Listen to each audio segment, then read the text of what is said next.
गद्य काव्य के अंतर्गत आज हम महाकवि बाणभट्ट के विषय में अध्ययन करेंगे कि संस्कृत गद्य साहित्य में महाकवि बाणभट्ट का सर्वोच्च स्थान है। महाकवि बाणभट्ट संस्कृत के सर्वश्रेष्ठ कथाकार एवं संस्कृत गद्य के सार्वभौम सम्राट है। महाकवि बाण कथाकार ही नहीं है बल्कि संस्कृत के कह सकते हैं कि सर्वश्रेष्ठ गद्यकार के रूप में भी हम उन्हें जान सकते हैं। सुबंधु द्वारा रचित कृत्रिम गद्य शैली का प्रौढ़ एवं स्निग्ध रूप हमें बाणभट्ट की रचनाओं में प्राप्त होता है। संस्कृत के सभी साहित्यकारों में एकमात्र बाण ही ऐसे कवि हैं जिनके जीवन के संबंध में पर्याप्त रूप से प्रामाणिक सामग्री हमें मिलती है। इन्होंने हर्षचरित की प्रस्तावना एवं कादंबरी के प्रारंभ में अपना परिचय दिया है। बाण के पूर्वज सोन नदी के पास में स्थित प्रीतिकूट नामक जो नगर है उसके निवासी थे। कुछ विद्वानों के अनुसार यह स्थान बिहार प्रांत के आरा जिले में पियरों नामक ग्राम है, तो कुछ विद्वान जिले के देव नामक स्थान के निकट पिट्रो नामक ग्राम को मानते हैं। महाकवि बाणभट्ट का जो कुल है वो विद्वता एवं पांडित्य के लिए विख्यात था। ये वात्स्यायन गोत्रीय ब्राह्मण थे। बाण के प्राचीन पूर्वज का नाम कुबेर था, जो प्रसिद्ध कर्मकांडी एवं वेद के विद्वान थे। इनके यहाँ छात्र यजुर्वेद तथा सामवेद का पाठ किया करते थे। बाण भट्ट जो है माँ भगवती शारदा के वरद पुत्र थे। उनके ऊपर लक्ष्मी एवं सरस्वती दोनों की ही अनुकंपा थी। यद्यपि उनका प्रारंभिक जीवन अत्यंत संघर्ष में व्यतीत हुआ, लेकिन बाद में कवि समाज में उनको जितना सम्मान मिला उतना ही सम्मान उन्हें राज दरबार में भी उन्हें प्राप्त हुआ। बाणभट्ट ने अनेक गुरुकुलों में विद्याध्ययन किया एवं कई राजकुलों को में भी निवास किया। विद्वता के प्रभाव से इन्हें महाराज हर्षवर्धन के सभा में स्थान मिला। कुछ दिनों तक वहां रहकर वे अपनी जन्मभूमि में आए और इन्होंने लोगों के आग्रह पर हर्षचरित की रचना कर महाराज हर्षवर्धन की जीवन गाथा सुनाई। हर्षचरित की रचना करने के बाद इन्होंने अपने महान ग्रंथ कादंबरी का प्रणयन किया, लेकिन इनके जीवन काल में ये जो ग्रंथ है यह ग्रंथ पूरा नहीं हो सका। बाण की मृत्यु के पश्चात उनके पुत्र ने कादंबरी के उत्तर भाग को पूरा किया और पिता की शैली में ही जो ग्रंथ है कादंबरी उसकी जो है रचना की उसको पूर्ण किया। महाकवि जो बाणभट्ट है उनकी हमें 4 रचनाएं प्राप्त होती हैं: चंडी शतक, पार्वती परिचय, हर्षचरित और कादंबरी। लेकिन इन चारों ग्रंथों में से बाणभट्ट की ख्याति के आधारभूत जो ग्रंथ हैं वो केवल 2 ही हैं, हर्षचरित तथा कादंबरी। अर्थात बाणभट्ट के 2 प्रसिद्ध जो गद्य काव्य हैं वो अत्यधिक प्रसिद्ध हैं और वो गद्य काव्य हैं हर्षचरित और कादंबरी, जिनके कारण बाणभट्ट को अत्यधिक प्रशंसा प्राप्त हुई। उनकी जो है प्रशंसा की गई, विद्वत समाज में इन्हें अत्यधिक सम्मानपूर्वक स्थान दिया गया। हर्षचरित संस्कृत साहित्य में सबसे पुरानी उपलब्ध आख्यायिका है। ओजः समास भूयत्वम एतद् गद्यस्य जीवितम। इस उक्ति के अनुसार उस काल में गद्य का जीवन समास बहुता माना जाता था और इसी साहित्यिक नियम के अनुसार इस गद्य काव्य की रचना की गई। जो हर्षचरित है इस हर्षचरित की रचना की। हर्षचरित एक आख्यायिका है और यह 8 उच्छ्वासों में निबद्ध है। प्रथम उच्छ्वास के प्रारंभ में ग्रंथकार ने 21 श्लोक बनाए हैं, जिनमें कतिपय सामान्य बातों के अलावा व्यास, वासवदत्ता, भट्टार, हरिचंद, सातवाहन, प्रवरसेन, भास, कालिदास, वृहत्कथा जैसे जो माननीय जो कवि हुए हैं उन कवियों तथा ग्रंथों की प्रशस्त स्तुति की है और यह वर्णन कवियों के समय निर्देशन के लिए भी अत्यंत महत्वशाली है। प्रारंभ के जो 3 उच्छ्वास हैं हर्षचरित के 8 उच्छ्वास में से जो प्रारंभ के 3 उच्छ्वास हैं उनमें बाण ने अपनी आत्मकथा या जीवनी लिखी है।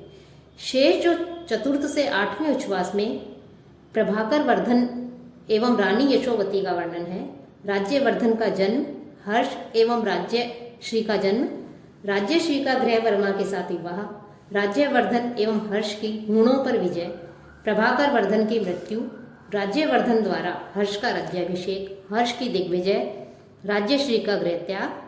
हर्ष तथा राज्यश्री दोनों ही भिक्षुक बनने की इच्छा रखते हैं।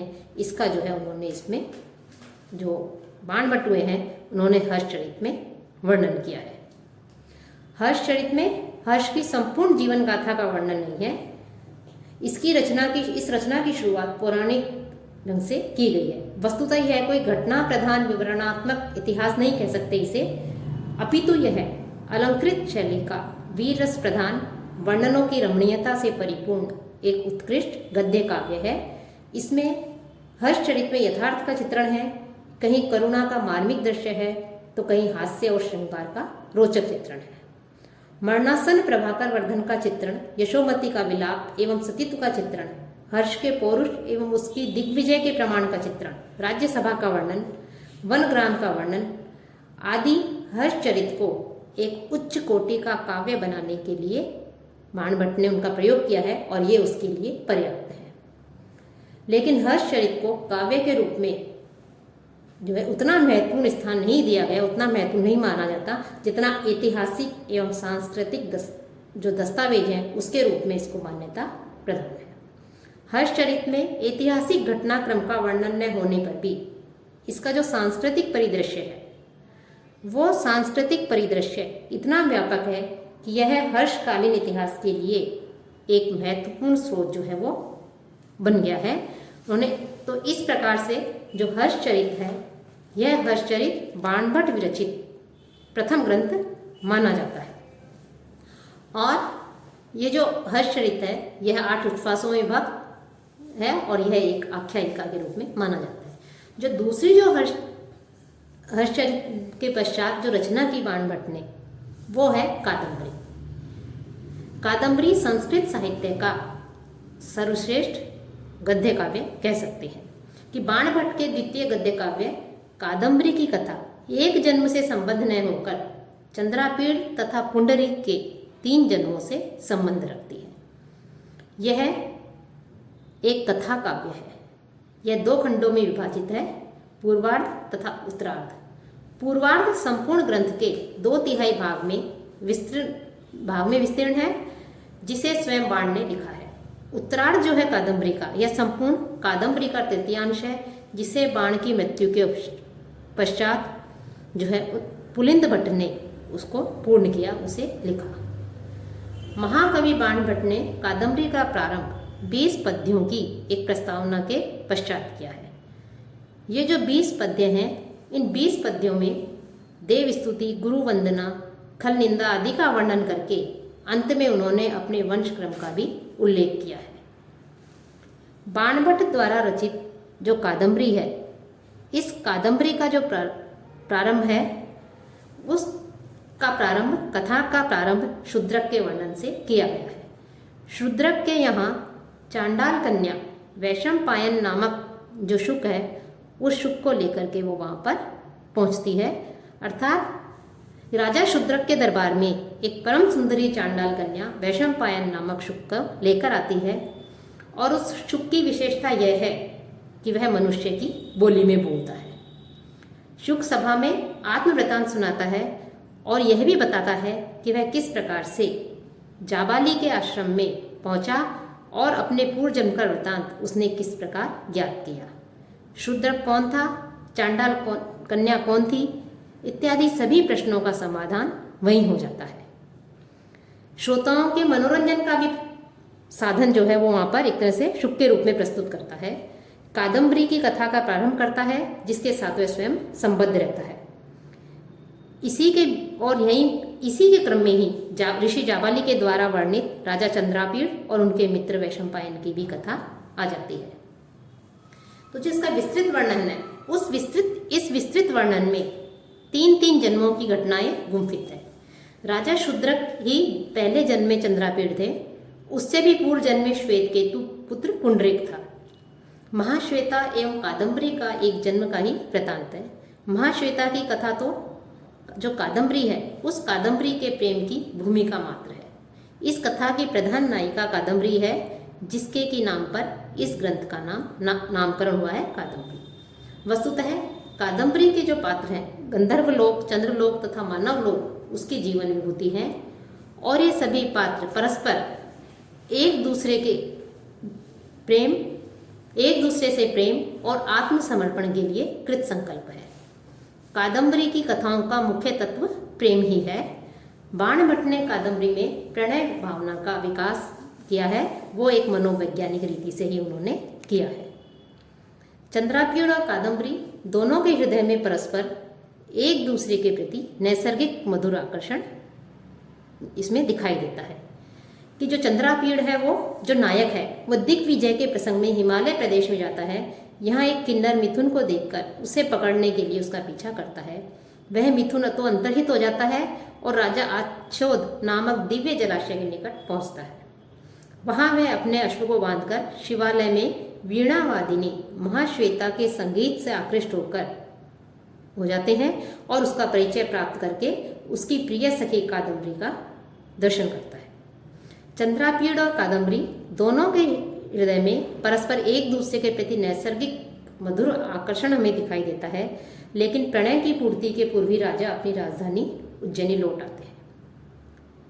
और कादम्बरी की जो कथा है, कादम्बरी का जो वास्तव प्रेम का संदेश तांबुल करंक वाहिनी पत्र लेखा के द्वारा आता है और यही पूर्व कादम्बरी जो है उसका अंत होता है। कादम्बरी की कथा स्वयं में तनिक जटिल सी होते हुए भी उदात्त एवं मनोरम है।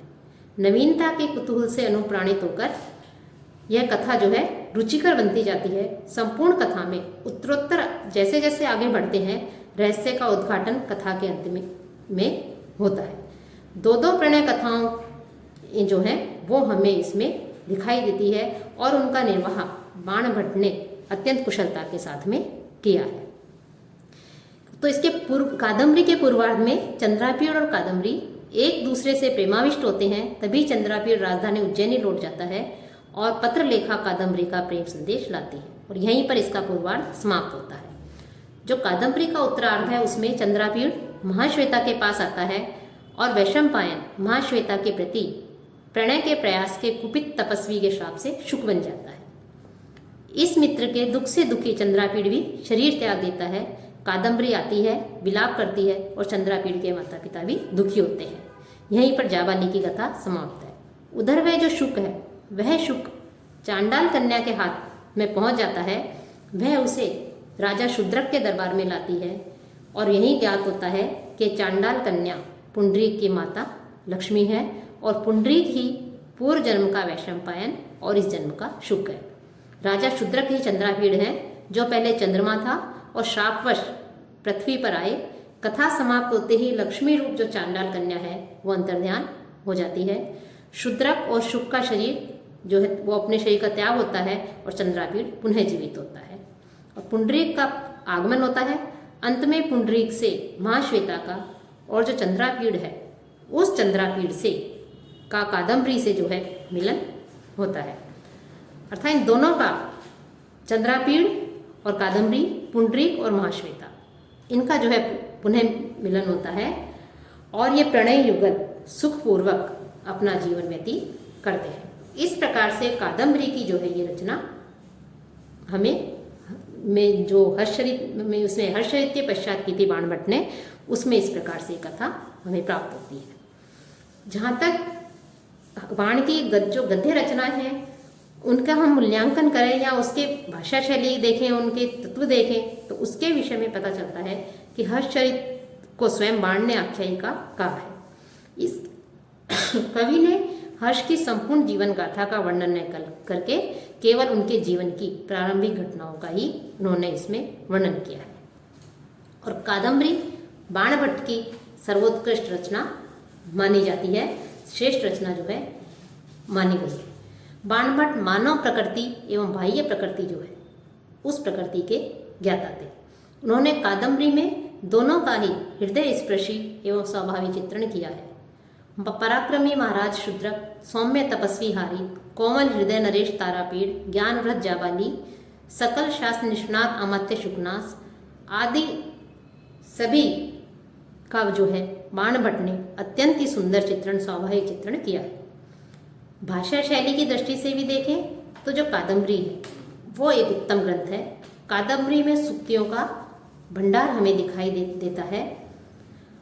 बाणभट्ट की भाषा शैली जो है तत्कालीन गद्य शैलियों के समन्वित रूप का परिचायक है। बाणभट्ट अत्यंत प्रतिभाशाली साहित्यकार हैं।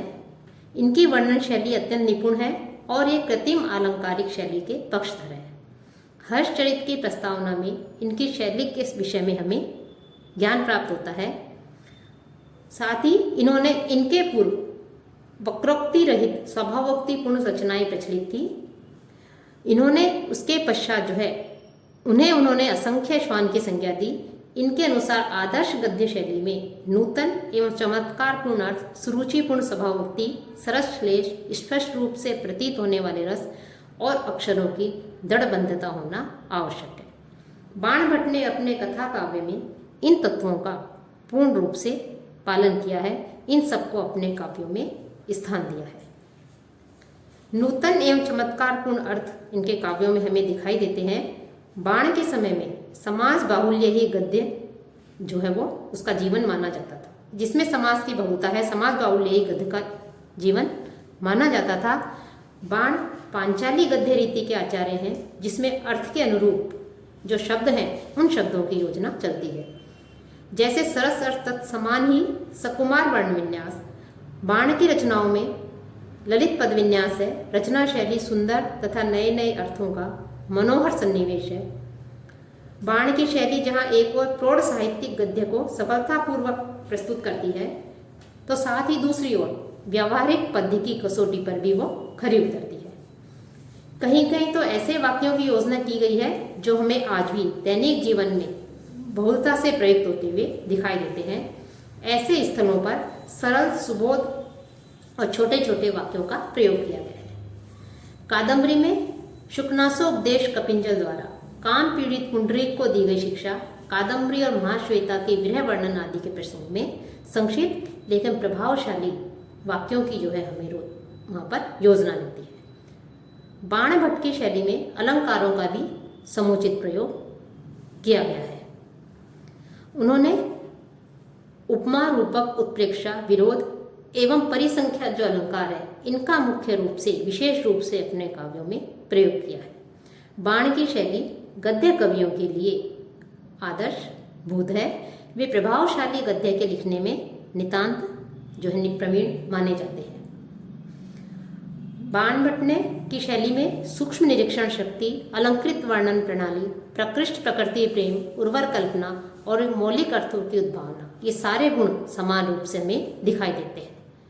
अर्थात इसका तात्पर्य यह हो सकता है, यह है कि उनकी शैली एक तरह से उसमें सजीवता, चित्रण की सजीवता जो है हमें देखने को मिलती है। विषय वर्णन के नितांत अनुरूप उचित तथा सरस उनकी शैली है। जहाँ हृदय के भावों की अभिव्यंजना है वहाँ न तो समासों का प्रयोग है न वाक्यों की दीर्घता। छोटे छोटे वाक्यों को ही वहाँ उचित वर्णन किया गया है। लेकिन हम बाणभट्ट की शैली को सर्वथा दोष रहित नहीं कह सकते। उनकी शैली का जो दोष हमें उनके काव्य में मिलता है वो यह है कि उनके वर्णन अनेक स्थलों पर अत्यंत दीर्घ हो जाते हैं, लंबे हो जाते हैं। कोई भी प्रसंग हो, किसी भी प्रसंग को वो तब तक नहीं छोड़ते जब तक वह पूर्णतः आलोड़ित न हो जाए। कोई पर्यायवाची विशेषण शेष नहीं रहता, कोई श्लेष प्रयोग नहीं रह जाता।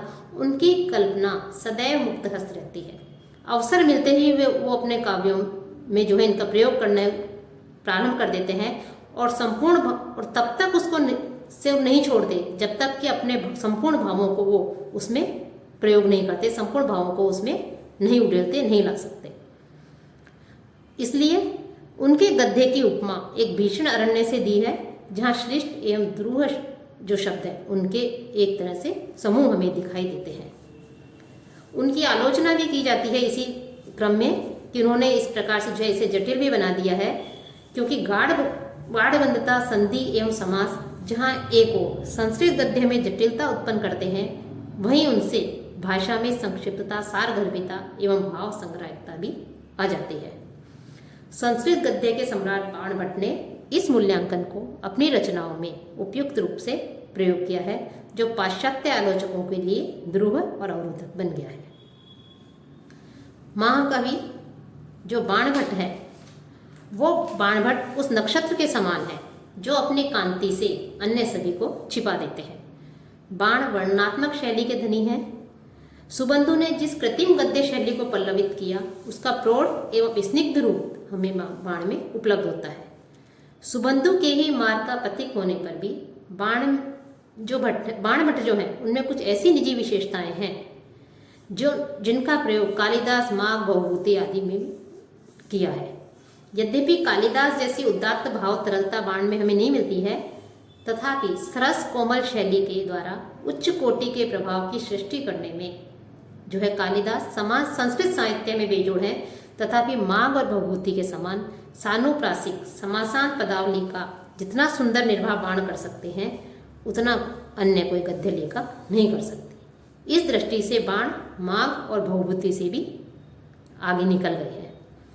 बाण के गद्य में सूक्ष्म निरीक्षण शक्ति, चमत्कृत वर्णन प्रणाली जो है, हमें प्रसूत मौलिक अर्थों की उद्भावना विशेष रूप से उनमें पाई जाती है। उन्होंने अपने साहित्य में पांचाली रीति का प्रयोग किया है। साथ ही बाणभट्ट जो है संस्कृत भाषा के सम्राट हैं। शब्दों पर उनकी अद्भुत प्रभुता है, उनके गद्य में अद्भुत प्रवाह है। उन्होंने बाद में उनके पश्चात संस्कृत गद्य में उनकी नकल करने का बहुत से विद्वानों ने प्रयास किया, लेकिन कोई भी उन तक जो है नहीं पहुंच सका। उन्होंने बाण का ही उच्छिष्ट पाकर संतोष किया। बाण ने किसी भी क्षेत्र को नहीं छोड़ा था और सहृदय जो आलोचक थे, उन्होंने सारे काव्य विषय, समस्त अभिव्यंजना पक्ष और भावों को बाण का उच्छिष्ट घोषित किया है कि बाणोच्छिष्टम जगत सर्वम। इस प्रकार की उक्ति जो है प्रसिद्ध है कि जो कुछ भी दिखाई देता है, अभिव्यंजना पक्ष हो, भाव पक्ष हो, काव्य विषय हो, वो सब बाण का ही उच्छिष्ट है। बाण के द्वारा ही जो है एक तरह से छोड़ा गया है कि उनकी ऊंचाई को प्राप्त करने वाला कोई गद्यकार नहीं हुआ है। फिर भी अनेक गद्य काव्यकार हुए हैं। इन गद्य काव्यकारों के गद्य को बाण के गद्य का उच्छिष्ट मात्र कहा गया है। इस प्रकार हम कह सकते हैं कि संस्कृत साहित्य में बाण का विशिष्ट स्थान है और उनकी वैसे तो 4 रचनाएं मिलती हैं, लेकिन जो गद्य काव्य हैं 2, वो अत्यधिक प्रसिद्ध हैं, जिनमें हर्षचरित और कादम्बरी प्रमुख हैं।